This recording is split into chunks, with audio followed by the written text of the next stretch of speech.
cielo y de la tierra. No habita en templos hechos por manos humanas, ni es honrado por manos de hombres como si se necesitase de algo, pues Él es quien da a todos vida y aliento y todas las cosas. Y de una sangre ha hecho todo el linaje de los hombres para que habiten sobre toda la faz de la tierra, y les ha prefijado el orden de los tiempos y los límites de su habitación, para que busquen a Dios, si en alguna manera palpando puedan hallarle, aunque ciertamente no está lejos de cada uno de nosotros, porque en Él vivimos y nos movemos, y somos, y como algunos de vuestros propios poetas también han dicho, porque linaje suyo somos. Siendo pues linaje de Dios, no debemos pensar que la divinidad sea semejante a oro o plata, o piedra, escultura de arte y de imaginación de hombres. Pero Dios, habiendo pasado por alto los tiempos de esta ignorancia, ahora manda a todos los hombres, en todo lugar, que se arrepientan, por cuanto ha establecido un día en el cual juzgará al mundo con justicia, por aquel varón a quien designó, dando fe a todos con haberle levantado de los muertos. Pero cuando oyeron lo de la resurrección de los muertos, unos se burlaban y otros decían, ya te oiremos acerca de esto otra vez. Y así Pablo salió de en medio de ellos, mas algunos creyeron juntándose con él, entre los cuales estaba Dionisio, el Areopagita, una mujer llamada Damaris, y otros con ellos. Esta es la palabra del Señor. Que Dios les bendiga.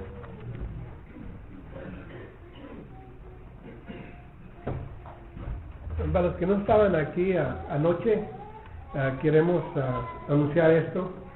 Tenemos buenas nuevas, malas nuevas y buenas nuevas. Las malas nuevas es que al último minuto el hermano Alanis llamó y dijo que había pasado algo y que no podía venir. Y se disculpó mucho y yo sé que él estaba penado porque no pudo venir, pero uno entiende, son cosas pasan, ¿verdad? Como quiera, las buenas nuevas es que se va a predicar la palabra de Dios esta noche. Aquí en la congregación tenemos varios hermanos que son muy capaces. Uno de ellos es el hermano Rubén, que va a traer la predicación de esta noche. El hermano graduado de la escuela aquí es un hermano como de 5 talentos, por lo menos. Y siempre ha hecho un buen trabajo. Y él es el que nos va a traer el mensaje de esta noche. Hemos estado orando por él, él está orando. Ahora vamos a oír la palabra de Dios. Hermano Rubén.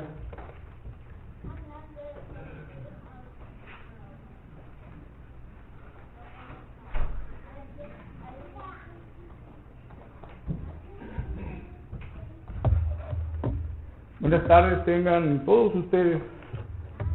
Dice el hermano, a veces pasan cosas, ¿verdad? Y pasan por algo.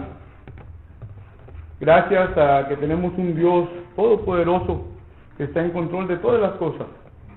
Gracias a que esta noche tenemos esta oportunidad de predicar la palabra del Señor y animarnos por medio de ella. Y gracias también a que todas aquellas congregaciones que están presentes han hecho sus planes de antemano para estar aquí con el propósito de escuchar la palabra del Señor, de animarnos unos a otros.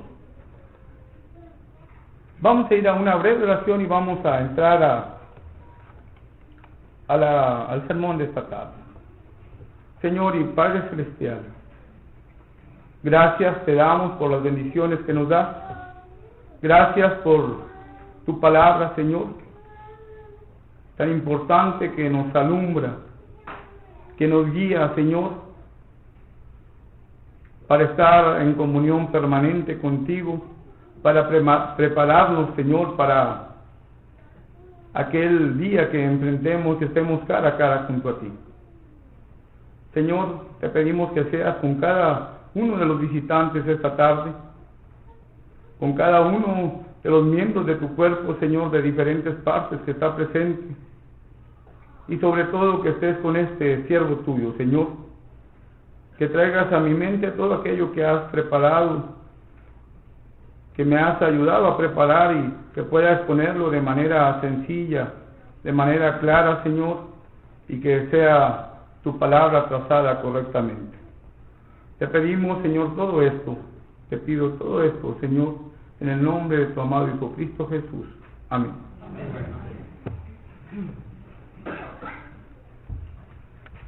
El título le he puesto a esta predicación: la respuesta más importante, las respuestas más importantes de Dios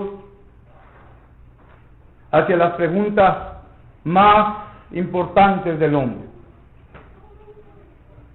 Hay tres preguntas que son parte fundamental en la vida del hombre, parte fundamental para todos aquellos aspectos importantes de la realización del hombre. Y aquí en este sermón encontramos respuesta de Dios. Una de esas preguntas que todo ser humano pensante tiene: ¿quién soy? ¿De dónde vengo? Una segunda pregunta: ¿por qué estoy aquí? ¿Por qué estoy aquí en este mundo? Y aquella tercera pregunta: ¿hacia dónde voy? La ciencia ha procurado contestar la primera pregunta: ¿de dónde vengo? Y ha inventado tantas teorías y tantas cosas para dar respuesta a esa pregunta. Una de aquellas teorías que quiere dar respuesta a esta pregunta es que provenimos del mono. Otra pregunta es: ¿por qué estoy aquí? Y esa pregunta, los grandes filósofos han estado luchando para dar respuestas a esta pregunta. Pero ¿sabía usted que la Biblia tiene respuesta clara y precisa para esas tres preguntas? Y el apóstol Pablo, siendo inspirado por Dios, tenía una comitiva especial, tenía un deber especial con Dios. El deber especial que tenía con Dios era comunicar las buenas nuevas del Evangelio de Cristo Jesús a aquellos gentiles, aquellas personas que no pertenecían al pueblo de Dios. Y en el capítulo 17 del libro de Hechos, específicamente del versículo 22 al versículo 34, en este sermón, en este gran sermón de Pablo, se encuentran las respuestas a estas tres grandes preguntas que el hombre se ha hecho.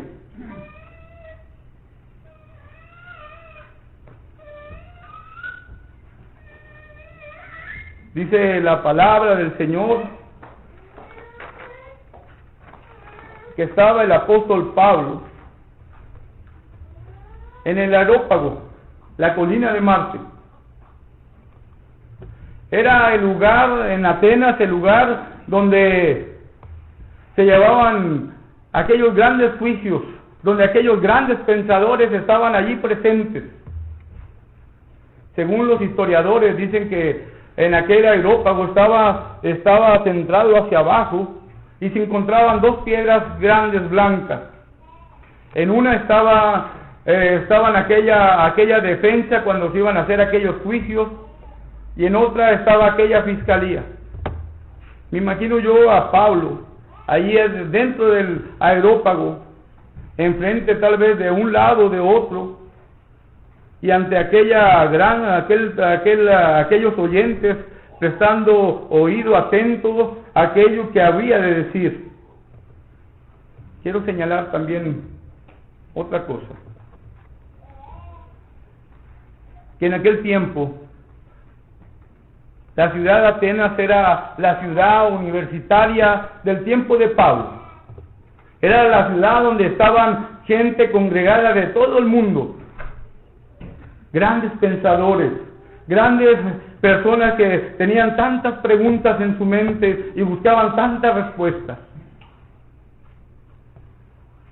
Y esa era la principal ciudad donde se encontraban aquellas grandes universidades de aquellos grandes pensadores. Otra era la ciudad de Alejandría en Egipto, y una tercera era Tarso, donde había nacido Pablo. Ahora quiero que miremos, que tengamos un panorama de lo que está ocurriendo. Aquellos grandes pensadores, aquellos grandes intelectuales están enfrente de aquel siervo de Dios. Están esperando escuchar aquello que aquel hombre tenía que hablar. Y empieza Pablo. Dice versículo 23: porque pasando y mirando vuestros santuarios, hallé también un altar, en el cual estaba la inscripción al Dios no conocido, al cual vosotros adoráis, pues sin conocerle es a quien yo os anuncio. Vemos aquella estrategia de Pablo. Vemos ubicándose aquellas necesidades de aquel pueblo. Dice la palabra que había llegado solo a la ciudad de Atenas y se había visto impresionado por tantos monumentos a dioses paganos. Ahora estaba en aquella oportunidad de expresar y comunicar aquel mensaje que Dios había preparado para exponerlo al pueblo de Atenas. Y dice, pues yo sé que son religiosos, yo sé que ustedes tienen preocupación por religión, y lo puedo mirar de una manera visible al mirar aquellos monumentos que ustedes tienen. Dice, pero hay algo que me ha impresionado. Había un altar, dice, un altar a un Dios no conocido, a un Dios que ustedes desconocen, mas sin embargo ustedes le han puesto su altar y le han puesto su atención. Versículo que sigue. Dice, al que nosotros adoréis, pues sin conocerle es a quien yo os anuncio. El Dios que hizo el mundo y todas las cosas que en él hay, siendo el Señor del cielo y de la tierra, no habita en templos templos hechos por manos humanas. Ahora, aquel apóstol de Dios da el inicio a aquella introducción de su Dios. Dice, aquel lugar que ustedes tenían con una inscripción de Dios no conocido, al cual ustedes como quiera respetaban y veneraban, a ese Dios es al que vengo a presentarles. El Dios que hizo los cielos, que hizo al mundo y todas las cosas que hay en él, siendo Señor del cielo y de la tierra, y no habita en templos hechos por manos humanas. Amén. Ahora, Pablo está llegando a el punto que quería llegar. Ahora hay un Dios que yo quiero presentarles a ustedes, un Dios que ustedes no conocen, un Dios que hizo todo aquello que es visible, que está palpable ante sus ojos. Ese es el Dios que yo quiero presentarles y que ustedes conozcan. Y dice, y Él no habita en templos hechos por manos humanas. Versículo que sigue. Dice, ni es honrado por manos de hombres, como si necesitase de algo, pues Él es quien es, y da a todos vida, aliento y todas las cosas. Aquel Dios no necesitaba de nada que el hombre pudiera ofrecerle. Él es el que le da el aliento y la vida al hombre para que pueda vivir y pueda existir. Me pongo a pensar la grandeza de Dios. Cada respiro que usted y yo damos es gracias al amor de Dios, gracias al amor y el cuidado que Dios tiene de cada uno de nosotros, gracias a su poder infinito, gracias a la misericordia grandísima de Dios por aquellos que somos hijos suyos y aún aquellos que no le conocen todavía.